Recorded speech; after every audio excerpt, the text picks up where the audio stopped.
Good afternoon, my name is Winnie Cherono and I'm going to take you through workshop layout.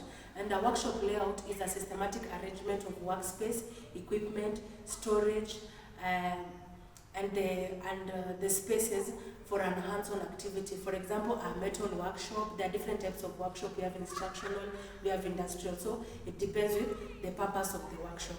A good workshop layout should be able to meet the purpose of the activities, what is going to be done in that workshop. It should also consider things like the safety, whereby it should have exit doors, entries doors. The floors also should facilitate safety, whereby they should not be slippery. Also, a good workshop layout should be able to have a space for the equipment. The equipment should not be able to be congested, and also you should consider the appropriate shape for a workshop. And the best shape for a workshop is a rectangular shape.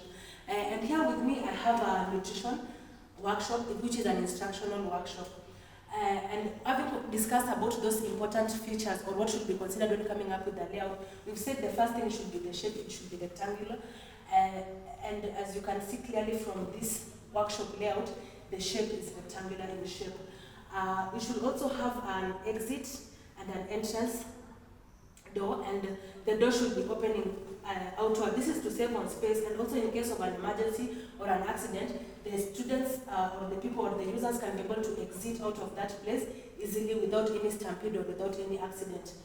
Our workshop is very spacious, as you can see, as it is depicted. We have space and we have aisles and clear pathways. Our nutrition, starting from the far left, we have a storage unit. This is used for storage of equipment and tools. In the nutrition workshop, we have tools like mark tapes, waist circumference. We have thermometers that are used, and they're going to be stored here. And in this storage, we are going to make sure that you label the stores that these are keeping certain things. And also in the nutrition workshop, there are times that we have demonstration for cooking in units like culinary skills and meal planning. So also in the store, that's where we're going to store them, and we make sure that they store them properly to avoid cross-contamination. On this side, we have a trainer's office. This is where the nutritionist or the head nutritionist in charge of the workshop is going to be operating from. It is in this office whereby she stores the documentation, for example, the incident forms, the attendance forms, and here we have a fire extinguisher just in case of a fire, and this is we have the entrance. Also here we have windows. These windows are big enough, they should be 4 meters above. These windows, they help in supplying natural lighting, and also they are good for ventilation. On this side we have the collaboration area. This is whereby the students meet in case there are sometimes before you go for a practical, you have a theory, so they could be taught a particular concept here. Let's say, for example, nutritional assessment, what it entails, for example, taking weight and everything. Now, before they come to this assessment area and they actually do it. Here we have a demonstration area, and in this demonstration area, like for example, for the cooking, this is where the demonstration can take place. The teacher can demonstrate, can sit on the front side, illustrate as the students take note, or also them, they will be also cooking. So the instructor is instructing, add this certain ingredient, so this is done here. On this side, we have the models. This is where we put the food models. We have these dummies that can show, and there's also, when you are teaching students about different nutrients, you can have things like small sample of maize, beans. This is where they are stored in the model unit.